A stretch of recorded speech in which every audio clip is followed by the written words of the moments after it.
Nathalie Ferlu, bonjour. Bonjour. Ravi de te revoir. Donc, toi, tu es autrice d'Angoulême et je rappelle que tu as publié beaucoup de livres, notamment, je me rappelle, sur la balançoire, Agathe, qui est en 2008, mais tu as fait quelque chose aussi autour de d'Andersen, un très très bon livre également. Artemisia aussi. Tu habites sur Angoulême Oui. et comme tout le monde, tu es confiné. Comment tu vis ça, toi?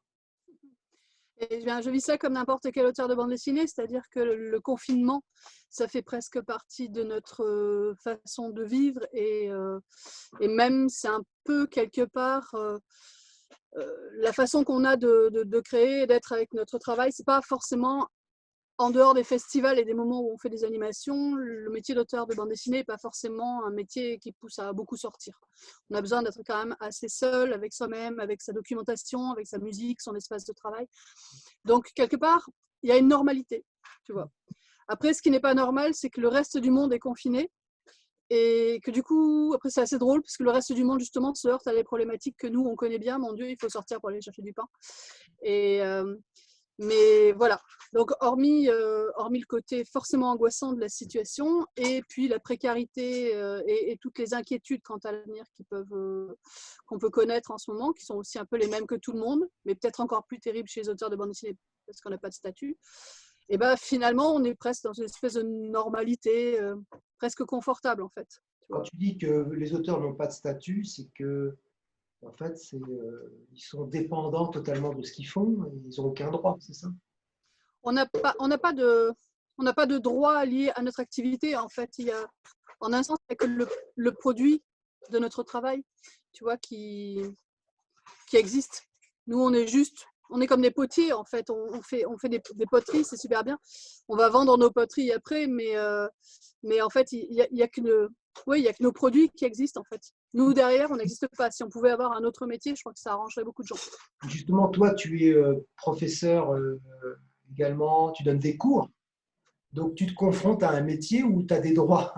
Comment tu le vis, Ce toi? qui m'amène depuis 2 ans en fait quand même une forme de régularité et aussi de sécurité financière et de sécurité quant à l'avenir aussi, et qui permet aussi d'ouvrir quelques droits. Là c'est épatant, je vais avoir droit à du chômage, j'ai tellement pas l'habitude du chômage. Moi j'ai l'habitude que le travail s'arrête quand je termine un album et qu'après il faille repartir dans le flou total jusqu'au moment où j'ai autre chose à faire, jusqu'au moment où un autre contrat est signé. Là, moi, pour l'instant, j'ai cette sécurité-là au moins de savoir que même si j'ai pas de travail en ce moment, j'en ai quand même un petit peu, mais bon, en réalité, ma situation va se remettre dans la normalité à partir du mois de septembre quand je serai à nouveau professeur. Et évidemment, c'est pas le cas de mes copains, les autres auteurs de bande dessinée, qui, eux, vivent une situation beaucoup plus inquiétante. Et comment tu vois le post-confinement, de ton point de vue, comment tu vois ça, toi? C'est une bonne question. Pareil, en tant qu'autrice de bande dessinée, ça n'a pas changé grand-chose. Pour nos bouquins, je crains que ça change beaucoup de choses parce qu'il ne faut pas oublier que ça aura bouchonné, c'est-à-dire que pendant plusieurs mois, les presses se seront arrêtées, les imprimeries se seront arrêtées. Les livres qui devaient sortir là, eh bien, je pense qu'ils vont sortir ensuite, en fait, en septembre, en octobre. Je pense que les sorties vont être repoussées. On va avoir oui, vraiment l'embouteillage de ce qu'on appelle la surproduction qui va forcément nous revenir dessus. Enfin, il va y avoir un moment où il sera encore plus compliqué, je pense, je ne sais pas, hein, je ne fais pas de l'expectative dramatique, mais on risque quand même d'avoir un moment où il sera plus compliqué de publier un bouquin ou de signer un contrat parce qu'il y aura eu un moment où finalement rien ne se sera écoulé. Après, j'en sais rien, on peut espérer que ça va bien se passer. Sinon, le reste du déconfinement, ma foi, je suis à peu près dans les mêmes questions qu'un peu tout le monde, c'est-à-dire que il y a, disons, ce moment, là, en ce moment, on est absolument obligé de rester à la maison, de ne pas bouger, de suivre des règles strictes. Et on voit bien que dès que les règles sont un petit peu moins strictes, les choses sont beaucoup plus ouvertes et les gens commencent à faire un peu n'importe quoi. Et du coup, je sais pas. Je sais pas. C'est vrai que ça m'inquiète un petit peu. Et en tant que, autre sujet, Allez, euh, en tant qu'autrice, tu as certainement des projets en ce moment, peut-être? alors oui, en tant qu'autrice, j'ai quand même un minimum de projets, même si j'en ai plus, je dessine plus depuis 3 ans, je travaille plus sur des albums qui sont exclusivement à moi.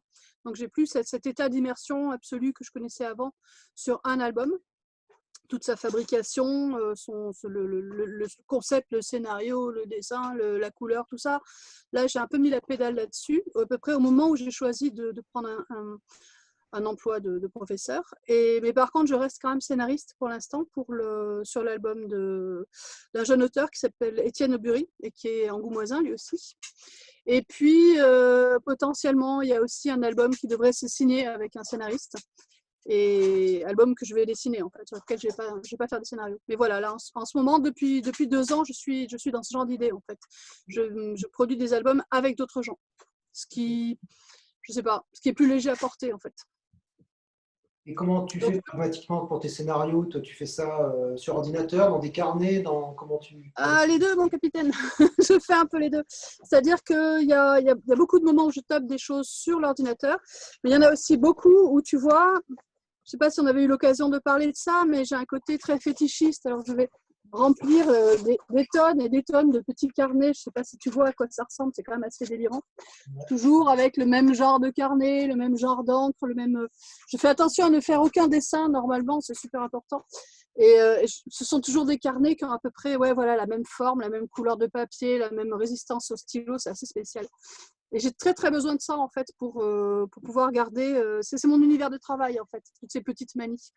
Et c'est marrant parce que quand je dessine, je suis assez désordonnée et je peux faire mes petites planches un peu n'importe où et je mélange toujours entre l'ordinateur et le dessin et la plume et le pinceau. Et par contre, quand je scénarise, donc tu vois, c'est voilà, dans ce genre-là, c'est quand même très c'est très carré, enfin ça a un côté cahier d'écolier en fait, et voilà, je prévois toutes mes petites scènes, mes dialogues, mais au final, une fois que j'ai fait tout ce travail-là, je travaille beaucoup à l'ordinateur et je sais que la version définitive, les dialogues par exemple, sauf si j'ai vraiment une idée, je m'interdis d'y toucher avant d'être sur l'ordinateur pour qu'il y ait quand même, que ce soit quand même vivant en fait. Tu vois, c'est rare que je peaufine complètement un dialogue. J'essaye de pas trop repasser dessus pour garder quand même, quelque chose de vivant en fait, que ça soit pas trop, en carré.